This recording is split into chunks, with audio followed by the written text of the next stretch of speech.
All right. Welcome to the Sweet Science of Fighting podcast. Today we have Tim Kettenring. Welcome, Tim. Thanks for having me, James. No, thanks for coming on. Obviously, we've been, connected online for a while now through Science for Sport and through your, I don't know what you'll call your Twitter now. I guess your Twitter's more like baiting the strength and conditioning community to start arguments. Basically. That's all Twitter's good for these days. Yeah, it's true, actually. So do you want to maybe give us a brief background of yourself, maybe what you're currently doing, who you're working with, all that, and then we'll dive into some S&C stuff for combat sports. Sure. So I just finished my 14th year of coaching. Spent a couple years as a sport coach in American football. And then I found enlightenment and started pursuing strength and conditioning.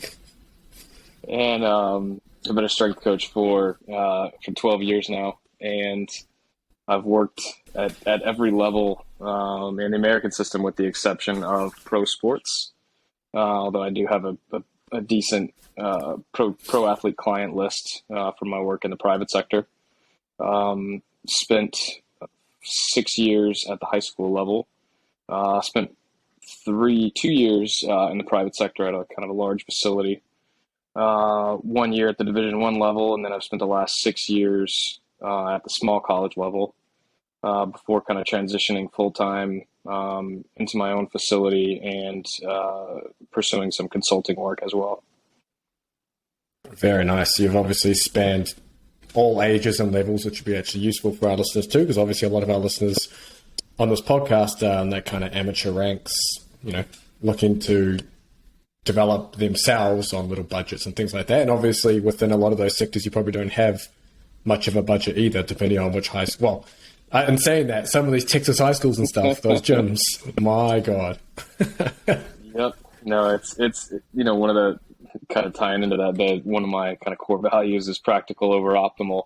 And that's a lot of that is derived from my work with military personnel, because they are always in austere environments. They're always dealing with a lack of equipment or a lack of resources. So the more I can give those kinds of groups that don't have the perfect facilities or the perfect ton of resources, the better. Nice. Well, let's start then, because you've obviously gone down the rabbit hole recently on aerobic conditioning or aerobic energy system development. So let's start with maybe an overarching view of why aerobic energy system development is important for, I guess you could say, most mixed sports, but we'll just relate this to combat sports. And then maybe we can dive into, once we go through a lot of that, some examples of various aerobic style workouts that people can do. So a lot of my interest in aerobic capacity work and aerobic conditioning in general kind of stems from working with endurance athletes and being a failed endurance athlete myself. A lot of the bioenergetics research on energy systems in the endurance community is much more advanced than in field and court sports, for sure. I would say combat sports is ahead of the game, thanks to a lot of Joel Jamieson's work than most team sports. That's like the conditioning Bible, that book. It is 100%. Yeah. It's been a huge influence on my philosophy as far as conditioning work. But what I realized in team sports is there's this emphasis on outputs, right? Speed, power, strength, and there's kind of this idea that conditioning is an output. Combat sports would probably be the only scenario in which conditioning is actually an output. I mean, if you think about a 3-minute round, you're working through multiple layers of energy systems, in different, and basically different percentages, if you want to frame it that way, throughout a 3-minute round, and then you get time to recover after the round is over. Where aerobic conditioning fits into that puzzle is that you empty the tank in those 3 minutes and aerobic capacity and aerobic conditioning is going to refill the tank more quickly and enable, the fighter to be able to get back into the next round with as close to maximum potential from an output standpoint as they possibly can. That's definitely something that I've emphasized as well within the Sweet Science of Fighting blog.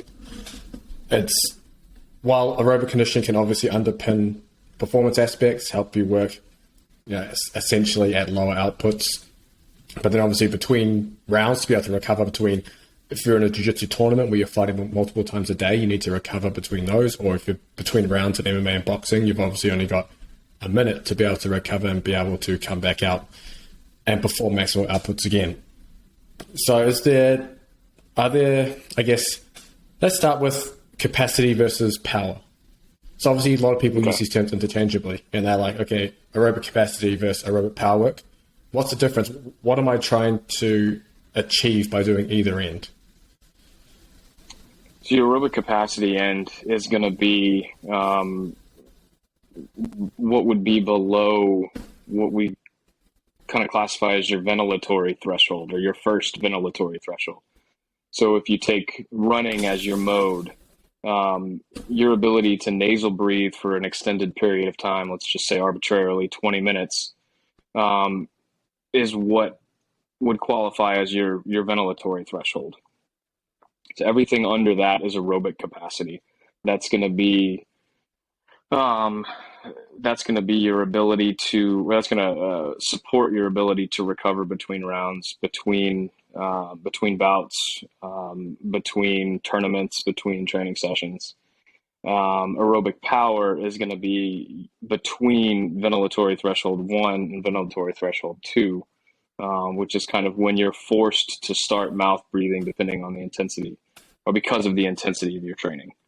And also, there's going to be kind of from a waste product level in the within the cells is where you're going to start to accumulate too much lactate that is going to exceed your cell's ability to clear it into the bloodstream. So for, if you think about a high intensity conditioning session, kind of the point at which you start to feel, burning at the muscular level from hydrogen ions and et cetera, that can't get cleared from the cells into the bloodstream. Gotcha. So maybe let's touch on why, I guess you kind of touched on why you're doing the aerobic capacity and somewhat the aerobic power. Do you have any examples then of maybe those workouts? Then how do I determine if I'm in the right range? You obviously mentioned you're breathing a little harder between ventilatory threshold 1 and 2. Is there maybe a generic heart rate range that someone could use, or are you just going by breathing? To use breathing because not every athlete has a heart rate monitor, but there are pretty close correlations with the different heart rate zones, as well as like ventilatory threshold 1 and 2, lactate threshold 1 and 2. And then you can assign or prescribe conditioning programming based on heart rate zone that also correlates with those thresholds. Really, like for aerobic capacity, so below ventilatory threshold 1 is going to be kind of your zone 2 range. So the zone model, which there are several, the one that I use personally is a 5 zone. And zone 2 is basically 65% to 75% of your maximum heart rate. And even without doing like a maximal heart rate test, the formula that I use to calculate maximum heart rate is 211 times 0.64 or minus 0.64 times the athlete's age. And that'll usually be within, 8 to 10 beats per minute of an accurate max versus like using an age predictive or some other formula. So zone 2 work is going to be all under that ventilatory threshold 1. Kind of your zone 3 or your tempo work is going to be kind of 75 to 80% of max heart rate, which from a combat sports perspective is not particularly important. None of the adaptations to zone 3 work are particularly applicable.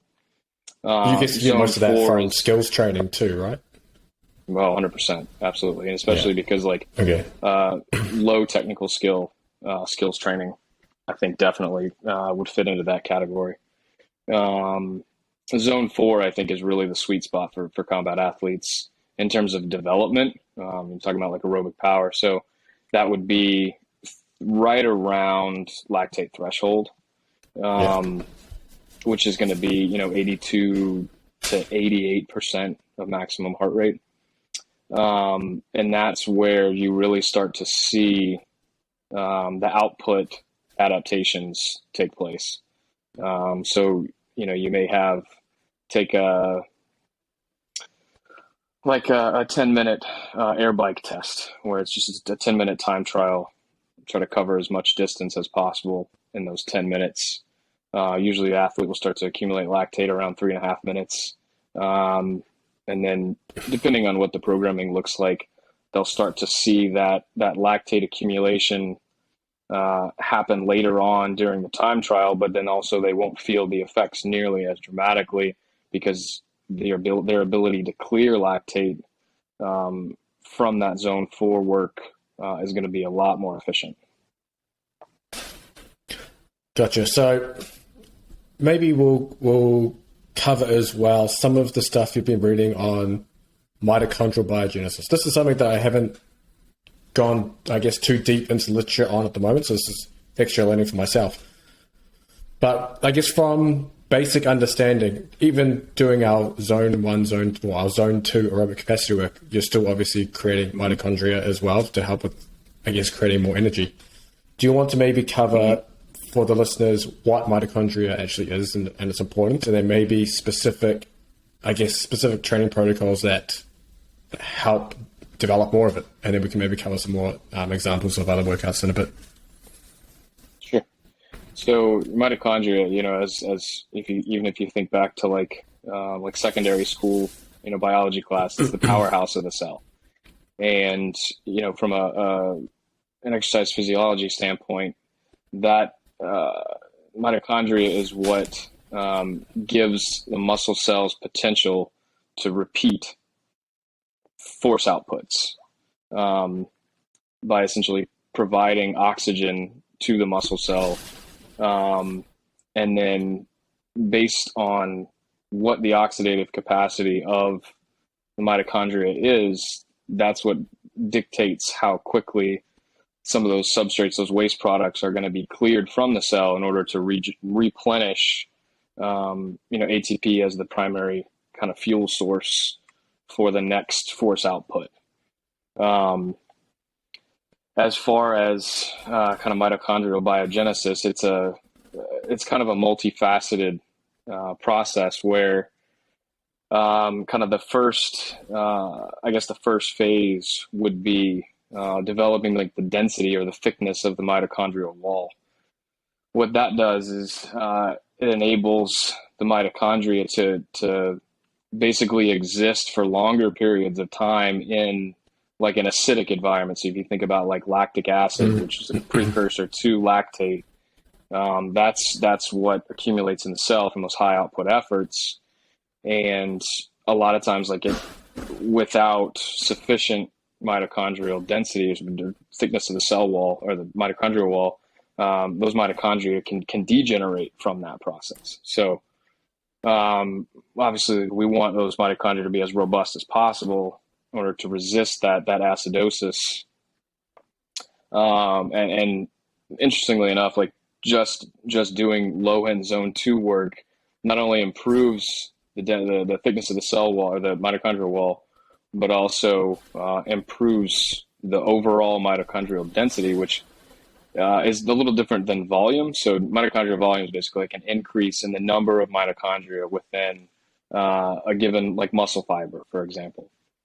And obviously, the more mitochondria, the more oxygen within the cell, the more ability to clear all those waste products. But a lot of times, like with with speed and power athletes, the mitochondrial volume is not necessarily the most beneficial adaptation because it takes up a lot of like muscular cellular space. Whereas with like endurance athletes who don't necessarily need as much hypertrophy, they're going to want both mitochondrial density and mitochondrial volume. With combat sports athletes, it's probably skewed to the density side, but it's not going to be as detrimental for mitochondrial volume to be an adaptation to aerobic work as well, because hypertrophy isn't necessarily as much of a priority being a weight class sport. As far as the ability to improve both functional mitochondria, developing new mitochondria, developing the density of the mitochondria, it all basically happens the same way. It's through that low end aerobic work, because it doesn't put the cell in an acidic environment, but it increases the demand of the mitochondria to produce oxygen, and because the intensity is lower, their ability to clear waste products is always below the oxidative capacity, if that makes sense. Yep, that makes sense. So I guess what I wanted to touch on as well is, I guess it's not obviously this causes this, but I guess a lot of fighters get caught in the trap of doing random circuits of high intensity work as their condition. That's like the thing. It's like the old CrossFit days. Right. Would you think that would be part of the reason then that fighters don't feel quote unquote fit for fighting, because of that degenerative nature that exercise has potentially on mitochondria? That could be one of the reasons why they don't feel as fit when they fight. Yeah, I think it's multifactorial. I definitely think that's one of the reasons. It's if you think about like in team sports, like when you were in rugby, like there was a lot of sport mimicry, and conditioning has to resemble the sport, and obviously that's still the overwhelming kind of conception of what conditioning is. And I think with combat sports, again, being kind of the outlier there, but at the same time, like in a well periodized and structured combat sport training program, there are going to be times for high intensity work and there are going to be times for low intensity work, and balancing out the two depending on, in relationship to where competitions are, I think is probably the most important, strategic skill for fighters to develop and coaches who work with fighters, so that they don't end up in an environment like physiologically where the stressors are too much for their ability to compensate for them from a conditioning standpoint. Yeah. Do you want to maybe give an example of what a aerobic capacity or low end workout might look like, and then maybe the same from the aerobic power threshold side, what that kind of workout might look like? Yeah, sure. So on the low end, it's almost like, it's stupidly simple, to be honest with you. 30 minutes on an air bike. Yep. At 40 to 50 RPMs, nasal breathing, and if you have a heart rate monitor, keep that heart rate under 75% or somewhere around there. And do that a couple times a week for a month, and you've got a pretty decent aerobic base. It doesn't take a whole lot. Like I said, it's the mind-numbing thing is that because it is so simple, coaches and athletes don't think it doesn't work. Maybe it's the kinesthetic, like the feedback that they get, like, oh, this isn't hard, I can't be accomplishing anything. How long do you ever make those sessions? Would you ever exceed 60, 90 minutes for like a mixed sport athlete, like a combat sports athlete? I would probably look at it a little bit more cumulatively, to where depending on the level of competition and how far out or how far away from competition we were, I would say a good goal would be like 90 minutes within a week. Now, whether that's, three 30-minute sessions or two 45-minute sessions or a 60-minute session and a 30-minute session. I think with too much aerobic volume, especially zone 2 volume specifically, you are going to blunt some speed and power qualities, which I think is kind of like the overarching concern for a lot of coaches. But again, just like anything else, the dose makes the poison. And I think 90 minutes for fighters who are more than 3 months out is probably a good dose. Yeah. Yeah, the whole idea of blunting speed and power as the concern for not doing aerobic work, but that often comes from the fact that people block their training. So they're only doing aerobic work and then only doing power work, and none of it's integrated together. So you get these nice gains over here, then you lose everything else. Then you get nice gains here, but then lose what you've done. So maybe actually touch on that with your military guys. Obviously the military guys have to, I guess, almost be prepared anytime, correct? You're not training for a certain date most of the time, so they're going to be ready.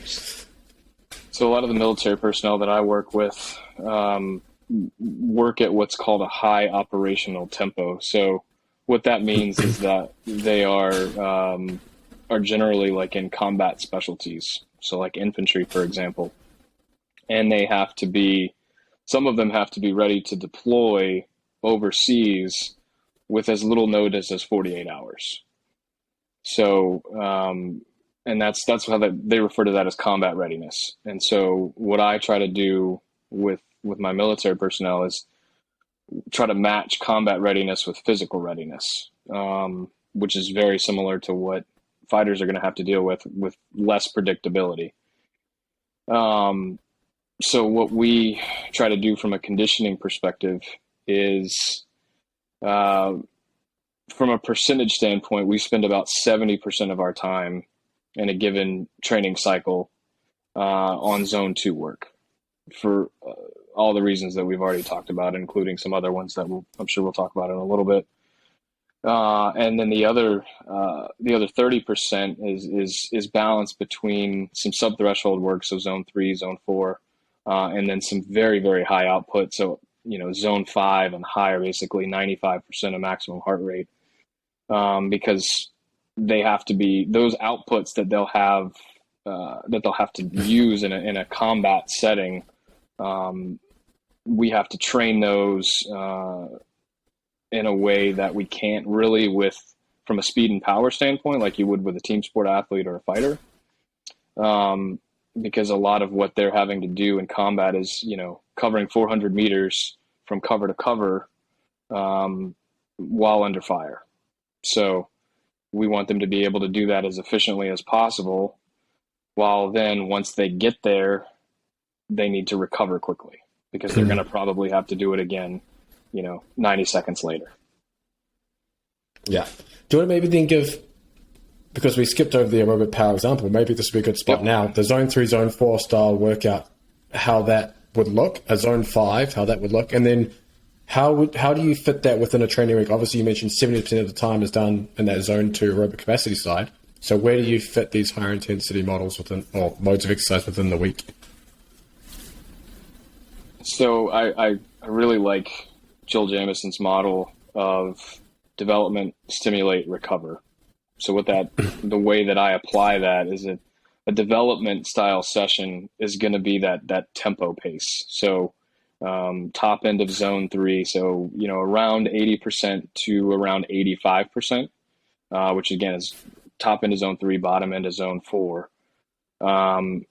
And the way that I usually apply that is with a protocol called 4x4s, which is basically 4 minutes of that zone 3, zone 4 effort, which when you wear a heart rate monitor, there's always going to be a lag in being able to see your heart rate as it increases throughout that training, that work interval.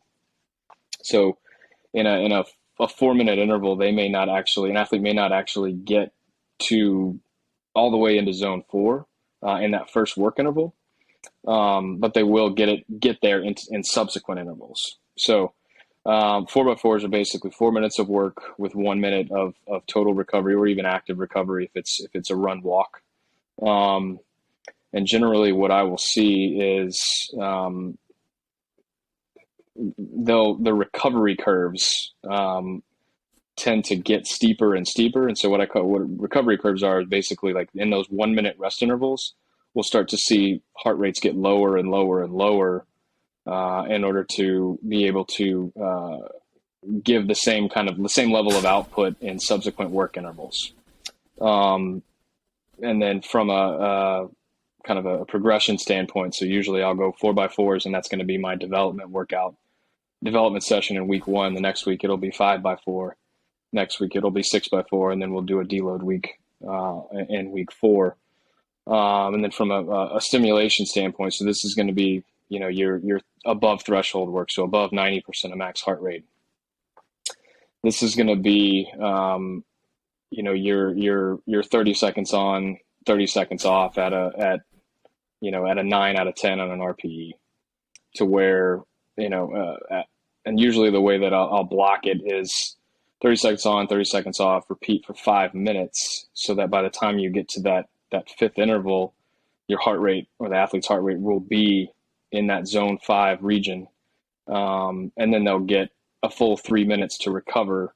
And usually we'll repeat that for 3 to 5 sets, basically. So it ended up being, week 1 will be 3x5 with 3 minutes of recovery in between each set.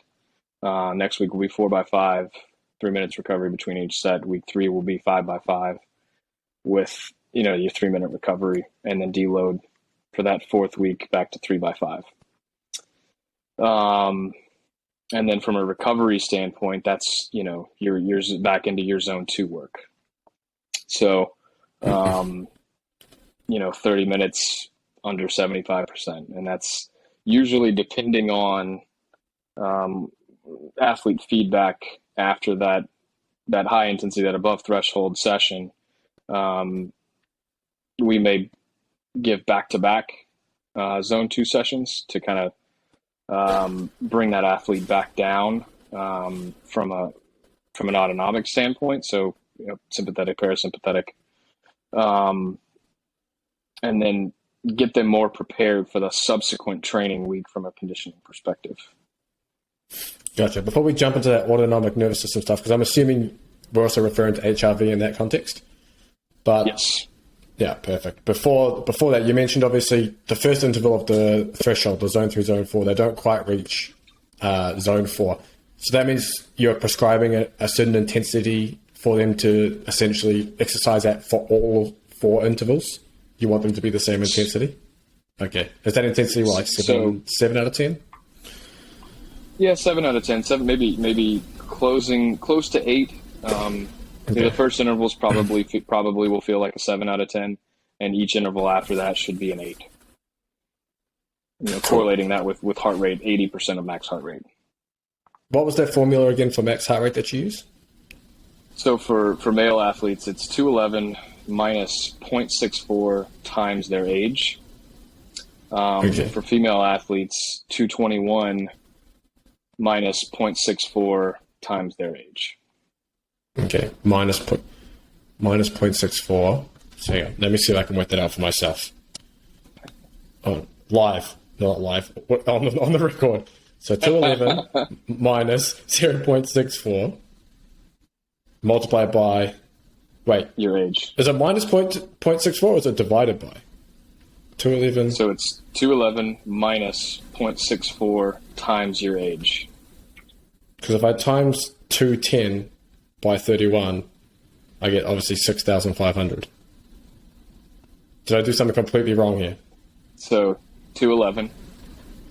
Yeah. Minus 211 minus 0.64 minus times 0.6 times 31. Your age. I did it in 2 separate whatchamacallits. Yep, gotcha. Equations. Gotcha. Yep. So now everyone listening, if you did the same mistake, do it all in one equation on your phone. It's just like Algebra 1, I think. Yeah, exactly. Was it bot mess with the order of the thing? All right, let's jump into the HRV stuff then. So same thing. I haven't done too much deep dive into HRV. I used to track my HRV just for a bit of fun, just to see how it changed from day to day. But I guess I guess most fighters do own a heart rate monitor, so it can be easy for them to do it as well because you just need your phone app to hook it up. So what are they actually measuring with HRV, and how can they make it useful for them for their own training and programming? So HRV is heart rate variability, which is basically the time between heartbeats. And, just kind of using 60 beats per minute as a round number doesn't necessarily mean that there is a heartbeat every second. It's going to vary based on whether you're inhaling or exhaling, whether you're sitting or standing or lying down. And it's also going to vary depending on how much sleep you got the night before or how much sleep you had cumulatively over the course of a week. All that being said, it's a lot of coaches and a lot of athletes use it to assess their autonomic nervous system function. So kind of like I said before, it's the balance between your sympathetic nervous system, which is, fight, flight, freeze, and parasympathetic nervous system, which is going to be kind of your rest and digest. I would venture to guess that most combat sports athletes are what we would call sympathetic dominant. Just given the nature of the sport, and I'm sure most athletes are as well, even outside of combat sports. But given kind of how approaching a literal fight, even in training and sparring and technical work, like there's always going to be a level of or a higher level of sympathetic nervous system arousal than in general population and then in team sport athletes more than likely. So with an app like HRV for training, which is what I use, in a 60-second measurement, it's going to give me my heart rate variability as well as my resting heart rate. And usually that's going to show how recovered I am from a physiological perspective from all the various stressors in my life, not necessarily just training stressors. And using that data, I can kind of guide my own training as well as like the athletes who I train, who I collect HRV data on. And from a conditioning perspective, kind of tying that in, the higher the sympathetic arousal. So like it could manifest itself as high HRV. It could also manifest itself as low HRV. So basically the space between each heartbeat could vary dramatically, or it could not vary a whole lot. Either way, we want to be somewhere in the middle of those things, between high and low, to really be recovered and to have a high level of readiness. Now, the closer to competition, the more acceptable a higher HRV is, because obviously, again, given the nature of the sport, having a little bit higher sympathetic nervous system arousal is going to lead to more readiness for competition. How does that kind of explain how to collect that data and how it works? Yep, that makes sense. Maybe you want to jump into maybe how to then use that data to essentially influence what you're going to do that day or within your program. Okay. So let's say I have a military athlete who, I'm monitoring remotely. I see their data in the morning, and they have, their HRV is outside of the normal range. Let's just say low, for example. Their resting heart rate is 5 beats per minute higher than their 7-day average. And I have a speed and power session with some above threshold conditioning.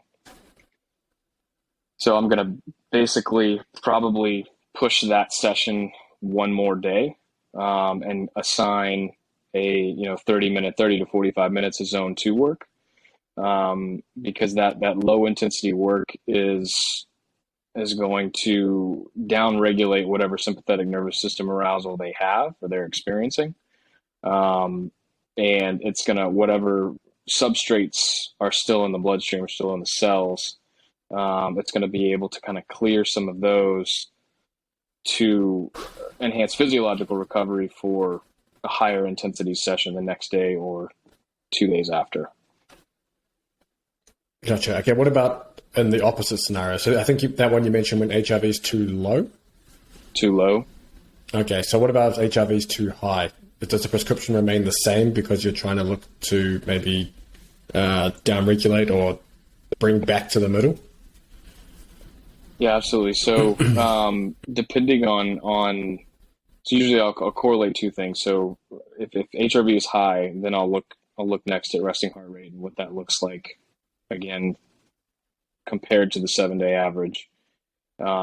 If it's under 5 beats per minute, so let's just say, consider the athlete's resting heart rate average for 7 days is 60. If it's 65 or under, I'll go ahead and prescribe a zone 2 session. If it's over 65 and they have a high HRV, I'll prescribe a rest day completely, because I think that's going to be indicative of the effects of other stressors outside whatever they're doing from a training perspective. And so in that case, they need to more than likely sleep. But either way, it's going to downregulate that sympathetic nervous system arousal. Nice. I've got a couple of questions on the HRV thing too. Say someone listening to this is like, okay, I'm going to start tracking my HRV for my training, but they have set classes, say, during the week that they, I don't know, have to attend, or maybe the 8 weeks out, and, they can't just take a complete rest day on a day like that, but that day just happens to be hard pads or heavy bag work or rolling or whatever.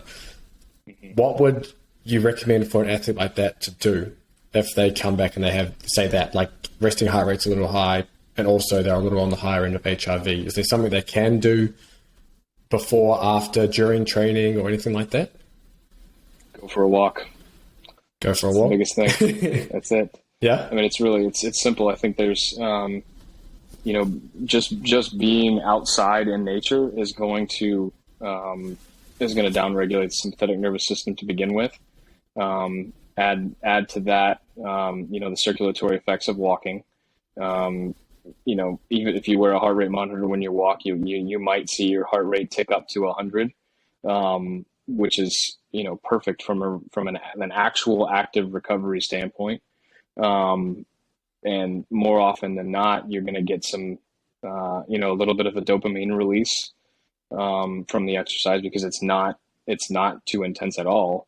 And more than likely, the mood enhancing effects of that are going to make the athlete feel more ready for whatever the training session is than had they not done that. And I prescribe walks pretty frequently. I don't necessarily know how compliant my athletes are when I do that, because I don't need to track their GPS. Bored. Yeah, I should.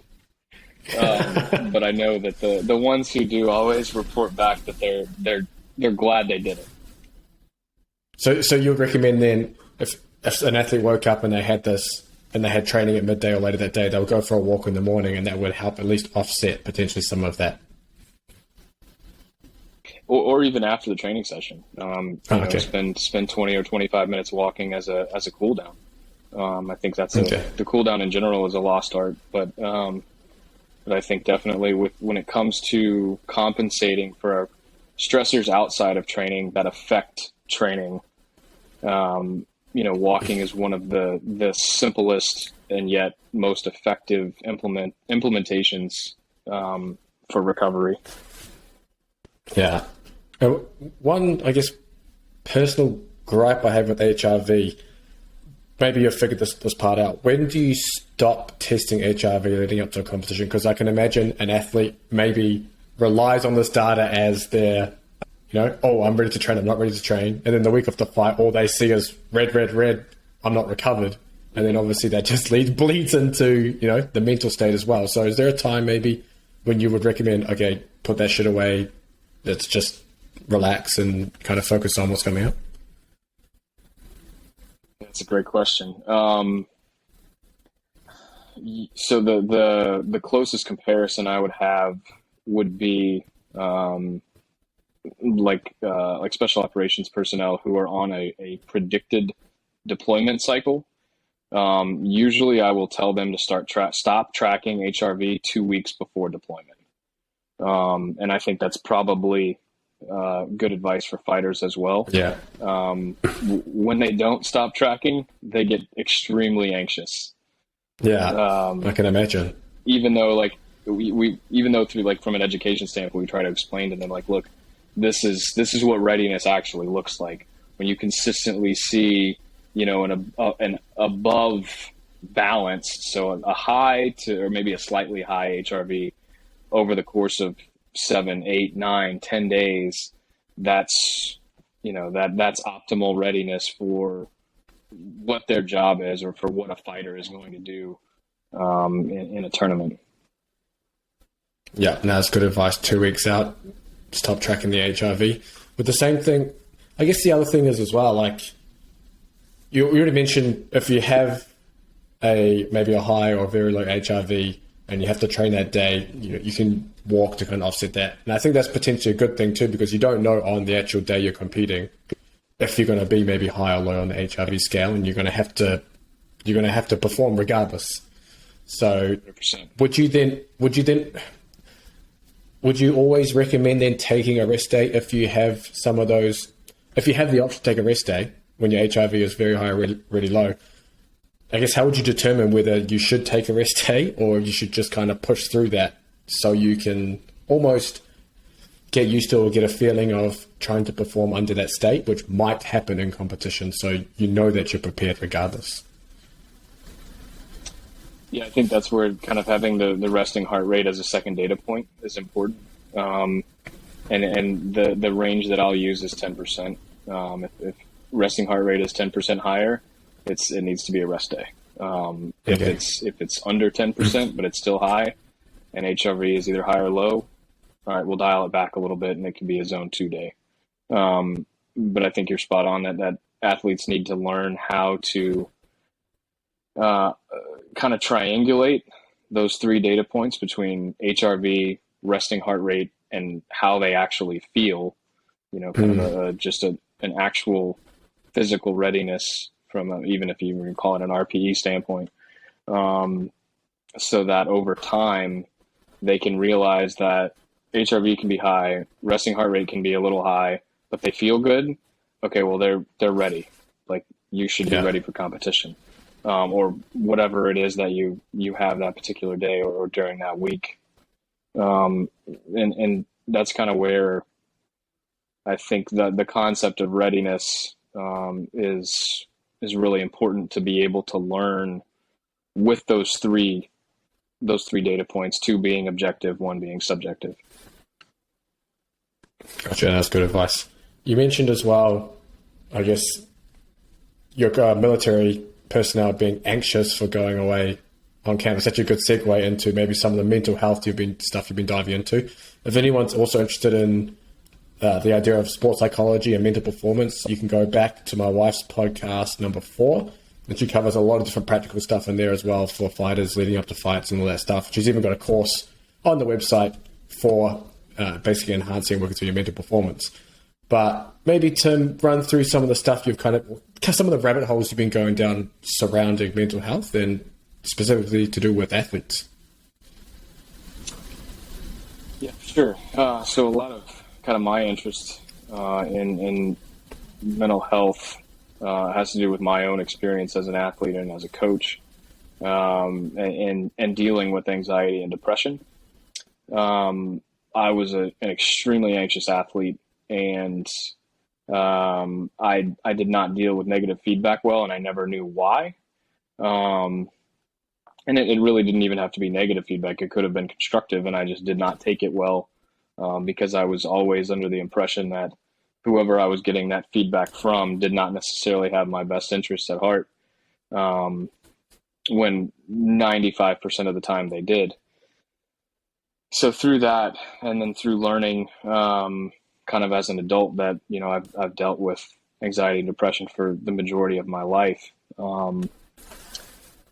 I've learned how to identify athletes who are struggling with similar challenges, and then kind of guide them to the resources they need while not functioning outside of my scope of practice as a strength coach. What I see a lot of is that, and in the military for sure, but also I'm sure combat sports are pretty similar, that the mindsets that are required to be successful in those environments tend to be also the ones who prefer to suffer in silence rather than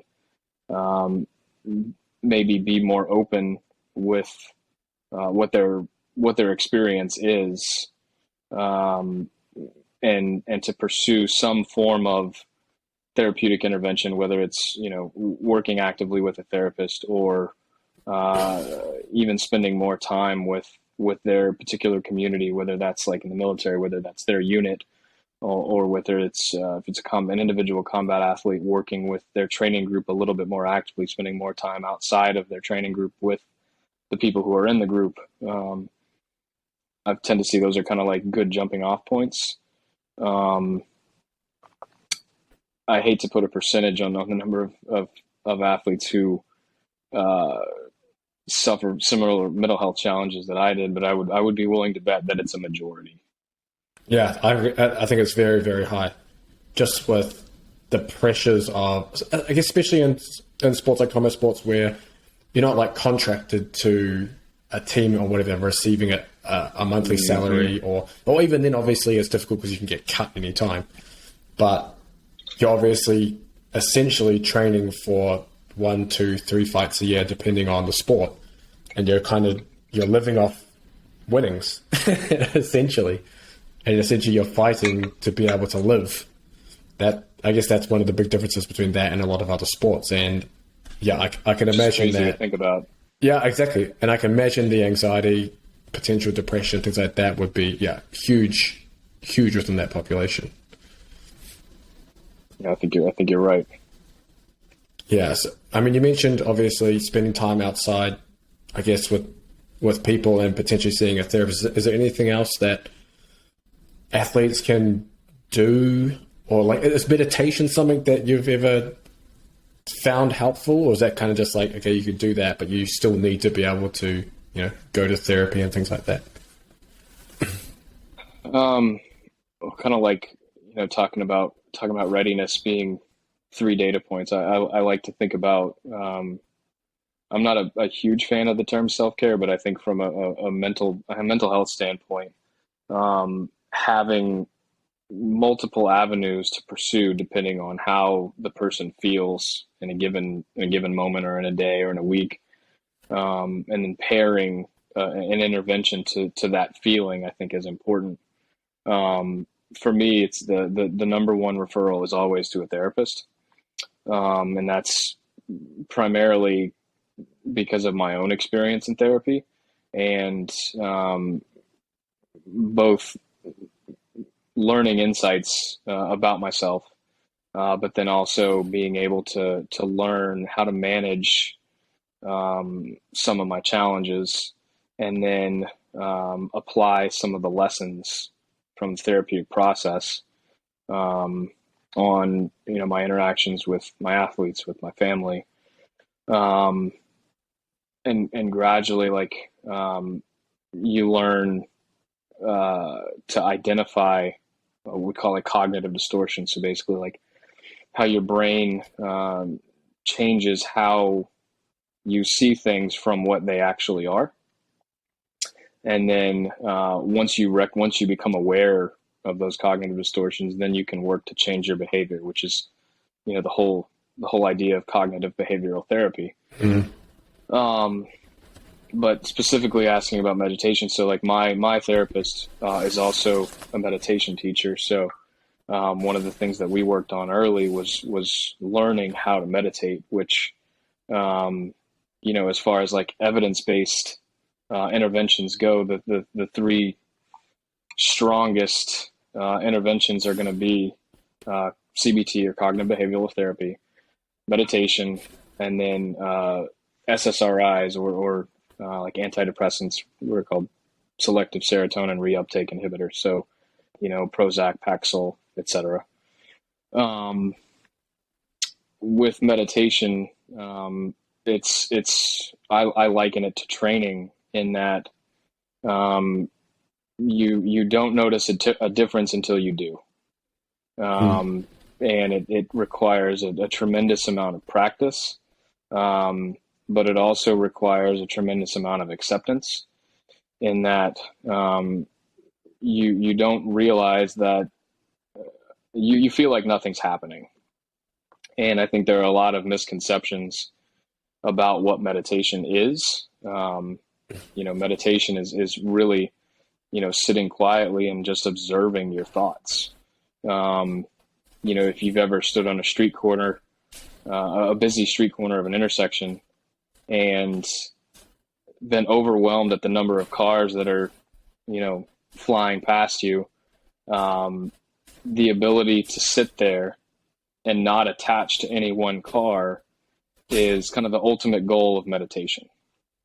So your ability to sit and see all these thoughts coming in and out without necessarily attaching to any one thought, even though it's going to happen. It's bound to. It's the way the mind works. But gradually over time, that's where you notice the biggest difference, and that's kind of like, I guess, the adaptation to meditation is the acceptance of thoughts being fleeting and moving very, very quickly, but not letting those thoughts affect how you feel or your emotions, but not from a forceful standpoint, from an acceptance standpoint. I've been a practicing meditator now for about 7 years, and I can say that it's had as much of an impact on my well-being, my interactions, my relationships, as actively participating in therapy. Wow. Okay. Would you ever recommend like a guided meditation app for someone to get started? Absolutely. Yeah. There's I used Headspace for the longest time, and there are there's courses in Headspace that address every possible mental health challenge, as well as performance scenarios you could possibly imagine. Insight Timer is another good one. I know Calm is popular. I don't necessarily know the quality of the contributors with Calm. I know that Insight Timer, all the contributors are qualified and credible. Whereas Headspace is basically run by one person, which is kind of remarkable to think about. And he was actually a Buddhist monk. So, and obviously meditation is rooted in Buddhism, and which conceptually, like the idea of non-acceptance and kind of non-attachment, which is fundamental to Buddhism, is also fundamental to meditation. And those are great insights too. Yeah, we covered actually a lot through that, more than I thought, even through that mental health segment too. That hopefully that helps someone maybe struggling on the other end listening to this to seek help, or maybe start doing some kind of meditation practice as well. But we've covered, we covered a bunch of performance and mental related stuff to this podcast. Is there anything else you wanted to add? And if not, maybe you can plug where people can follow you, Twitter, website, anything like that. Yeah, no, I appreciate you having me on. My website for my in-person training is valhallaperformance.us. My consulting work is through hpsolutions.io, and my Twitter handle is @ValhallaPerform, where I try to be as incendiary as possible. Well, I'll link all those up in the description too, so people can go check out your tweets and see what kind of arguments you're starting that day too. It's perfect. Awesome. Well, thanks for coming on, Tim. Really appreciate it. Thanks, James.